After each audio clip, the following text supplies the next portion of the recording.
I'd like to welcome everyone to our back to school night. This is for Block 1 and Block 4 chemistry, and I'm going to share with you a little bit about the things that make our chem class unique and how we do our grading and what types of activities you can expect your children to participate in over the course of the semester. First off, let me apologize for not being here. I am an adjunct at Burlington County Community College, and I teach a chemistry lab, and it's very difficult to find substitutes for chem labs. It seems like everyone's afraid to teach college kids with flames and chemicals. But this brief overview will cover everything that would have been covered if I was standing in front of you. So again, I'm going to tell you a little bit about our new text. It includes digital text, how we grade, and what types of activities your students will be doing.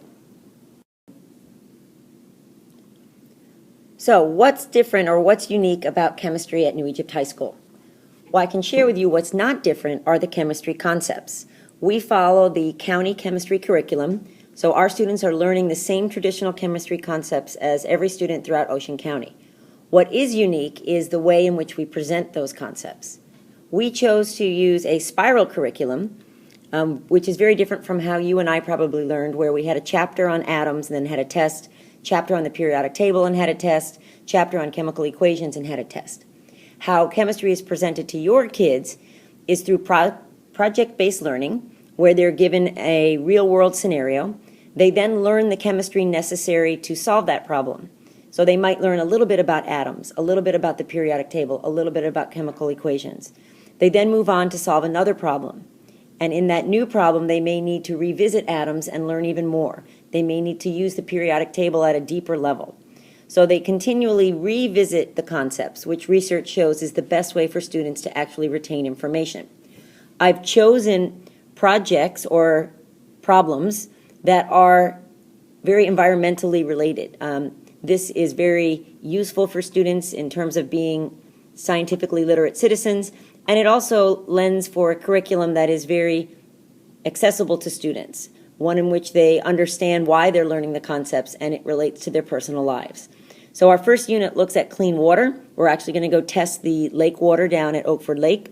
Our second unit is about Earth's resources, and we're going to focus on recycling. We're then going to learn about energy and talk about alternative energies and our limited fossil fuels. And then we're going to close by looking at air quality and potentially discuss the issues surrounding global warming. Another thing that is different about our chemistry is that we're going to be implementing a new digital textbook, and we will also be using, however, our traditional hard copy book. So the hard copy book stays in the classroom. The digital textbook will be available in many different formats, so if your child has a Nook or any other kind of e-reader, or if they prefer a PDF file so they can print out the documents, that's really a very flexible format, and it is free. You can log on to CK12 yourself. There are different texts in different topics, so if your child needs math help or any kind of help, you might choose to look there for some supplemental information. So we will be using a combination approach this year to see how well students actually like the digital text. I know everyone is always interested in grading, and in the syllabus that hopefully you have a copy of, my grading policy is listed there. I grade on total points. There's at least 3 exams per marking period, and each exam is worth 50 points. If a student fails to achieve a grade of 70 or better on an exam, they're allowed to retake it, and I'll average the scores, but they need to come after school or during flex time to redo the problems that they got wrong, and then they take a similar exam, not an identical exam, and I average the scores. Projects, there will be at least one big project for each of our 4 units, and there'll be many labs and smaller projects done. And these tend to be worth less than 50 points, and generally the more time or more complicated an activity or problem set is, the more points it will be worth. I work very hard to try to make equal points for exams and projects and labs so that students who don't necessarily test well can still be successful. And remember, we can always retake exams so that no student here should receive a low grade if they put in some effort.